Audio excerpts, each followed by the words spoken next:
We're here with Ross Levinson, who's the most senior executive for Yahoo in the Americas.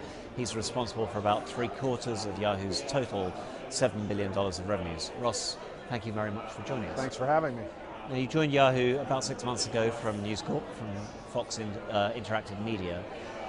What did you find when you walked in, and what have you done in those 6 months? Well, it's been a fast 6 months. What I found actually, what surprised me was just how big the audience was here at Yahoo. I always looked at Yahoo from afar and marveled at how well it was doing in so many categories, but now that I'm inside the four walls, it really surprised me just how many people do things around Yahoo, whether it's a breaking news story or it's mail or it's searches. I mean, it's in the hundreds of millions each and every month, and that's really astounding to think about being able to work on that sort of platform. It's been a lot of work in the first 6 months. We've changed up a lot of the senior leadership. We've brought in some real superstars who have spent the last 15 or 20 years in and around the media and internet space. And so we've been rapidly accelerating our push around content, premium content, how we sell advertising at Yahoo, what we do with the advertisers to make it more efficient for them.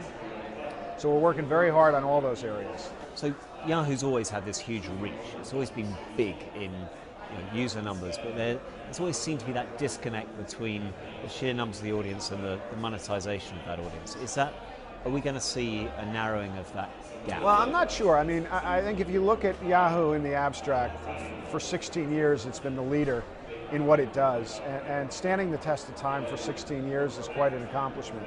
That's part one. Part two, there aren't more than a handful of companies that are operating in the consumer media space on the internet that will generate $6 or $7 billion in revenue and $1 billion or so of profit. So, I like to tell our folks internally that for all the excitement in and around new platforms like Twitter or Facebook or Groupon, we do more revenue in a couple of weeks than Twitter will do all year. Nothing wrong with Twitter. Twitter's fantastic. But I think we have to keep it all in perspective, just how successful Yahoo has been for so long. Now a big chunk of that revenue comes from display advertising online. You're the world's biggest internet display advertising company. You're just about to go off to the Cannes International Advertising Festival. What's the message to advertisers there? Are we going to see big changes, big innovation in display? Yeah, well, the great thing about Cannes is that you're surrounded by creatives. This is the world's foremost market for where creatives go to celebrate their work. I think Yahoo's actually pretty unique in that it's a canvas where we tell stories. We tell stories with content, we tell story with ads. And it's a place where now people can tell stories as well. So it's a perfect place for us to go to talk about where we're moving the company in terms of digital storytelling. And I think when you look at our canvas, the ability to do creative advertising, the ability to tell creative stories around media, there's no bigger place in the world as it relates to digital media than Yahoo. And so I hope that we deliver a message to the thousands that will be there that Yahoo is a place that has immense scale, hundreds of millions, nearly 700 million people around the world use Yahoo every month. We're the number one or two site in 19 different categories: news, sports, finance, entertainment, etc. And we have incredible data in order to target advertising. So I'd like to come back to the data point, but you describe Yahoo as a network. Now that's language we understand from television, and you talk about anchors, you talk about tent poles. What do you mean by that? Well, pretty simple. Not something I invented. The media business has been run this way for many, many years. What's incredible about Yahoo is that when you do an event, the Oscars as one example, we cover the Oscars, as do many people. This year in particular, the telecast in the United States was down about 9%. Yahoo coverage of the Oscars was up 23%. What we did differently this year was that we packaged it, marketed it, and sold it collectively within the network of Yahoo. I talk about the network of Yahoo because I truly believe if you look at us as a network, you think about all the channels that we're running, it looks very much like a network, and it's something that advertisers and consumers understand. Premium content doesn't come cheap. What's going to happen to your investment in premium content? Are you going to be spending more and more on that? Yeah, I think we have to double down on our investment in premium content. Again, I think you can divide content into three categories. Premium, really high quality stuff. Prosumer, meaning maybe in between super premium and UGC, and then the third is UGC. I think we're user-generated content. I think we're going to leave user-generated content to others. I think Yahoo's rightful place is at the top of the pyramid, and investing in content that is both original and curated is important, because Yahoo has been an aggregator of content for 16 years. I think adding a tone and a voice that is distinct to Yahoo is important. So if we take that plus the curation, plus the aggregation, I think we have a unique proposition. So we've seen you aggregate a lot of content, but when you look at professional video content, we see sites such as Hulu carrying the US networks content. We see big checks being written by Netflix with professional content companies for movies and television series. Are we going to see Yahoo become that sort of outlet for the stuff that we see on television anyway? Yeah, I think we're going to be very sort of systematic in our approach. I don't think you're going to see us writing a $100 million check for a series. I think we start with our strength, which is distribution. So if you were to think of us in a way as a digital MSO, somebody who could distribute professional content created by great creators around the world, that's part one. Part two, really important, is that we actually create some of our own. And when we think about the balance, I'd probably say 10 to 30% will be our own, and the rest will aggregate and curate and license from others. And is that a big shift in the balance from what it is today? No, I think it's more of an emphasis, certainly on video. I think we're in a sold-out position, basically, in video. We create roughly 20 original shows every month, about 200 episodes a month, and we have 9 of the top 10 original shows on the internet, more uniques just on those original shows, unique users, than all of Hulu. And I would tell you, we haven't surfaced them very well. So it's more of an emphasis, and then getting in business with really great content creators is paramount to our success. And a lot of your content has been branded entertainment. You've worked with big advertisers to incorporate their brands into the shows you produce.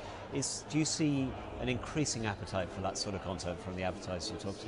I think it's a mixture. I do. I mean, if we think back all the way to the origination of branded entertainment, you go back to the soap operas, which actually was my first job. I worked for a couple of soap operas for P&G.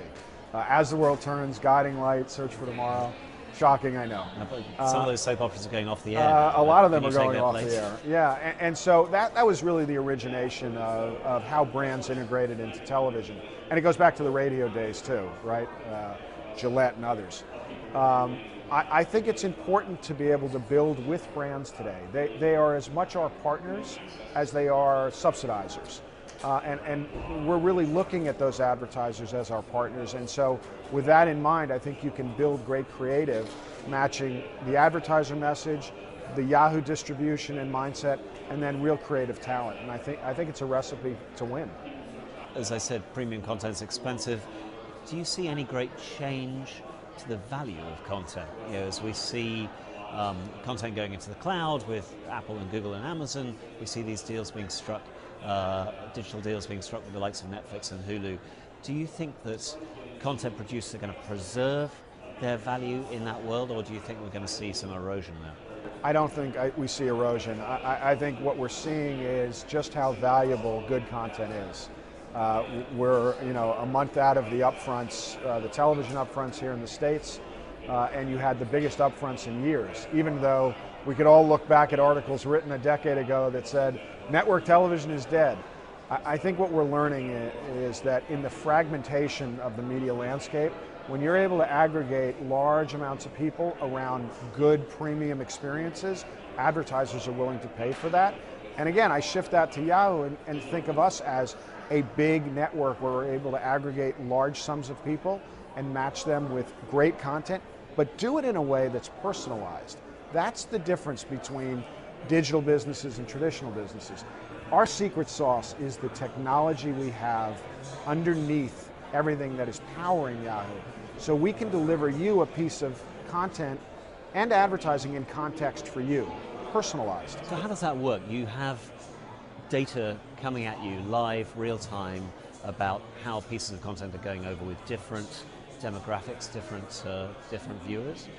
How do you actually use those tools and that data to tailor different content to different users? Well, let's take our homepage as an example, because each day we serve about 13 million different variations of our homepage. So what you see is a little different than what I see based on our likes, dislikes, preferences, clicks, etc. So we're literally able to take a look at a story. Let's just say it's a story about a basketball game that you're interested in, but maybe my wife isn't. And we're able to serve that story to you because you've shown a preference for that. But when my wife comes on that same homepage, yahoo.com, she won't see that story.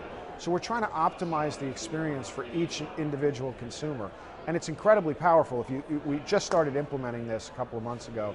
We've seen click conversion go up 200% in the first 3 months. So finally, you have a background as an investor in digital media. There's a great debate about whether we're living in a bubble at the moment. What do you think when you look at private and public market valuations? Yeah, I think it's a little bit of a bubble, but it's a different bubble this time. I think for those companies that are going public, many of them, if not all of them, have large amounts of revenue and in many cases profits. We shift back to the first bubble, you had companies like the Globe going public that had astronomical valuations with no revenue, all they had was audience. So there's a little bit of a different bubble as it relates to companies going public. In the private market, I'm a little concerned. I think we're seeing investors chasing every deal and maybe putting in money at super high valuations.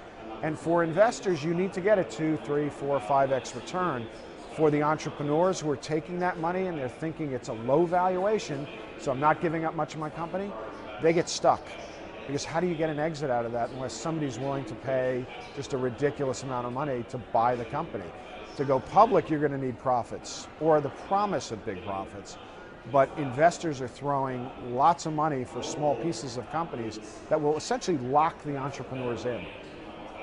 Russ Levinson, thank you very much. Thanks for having me.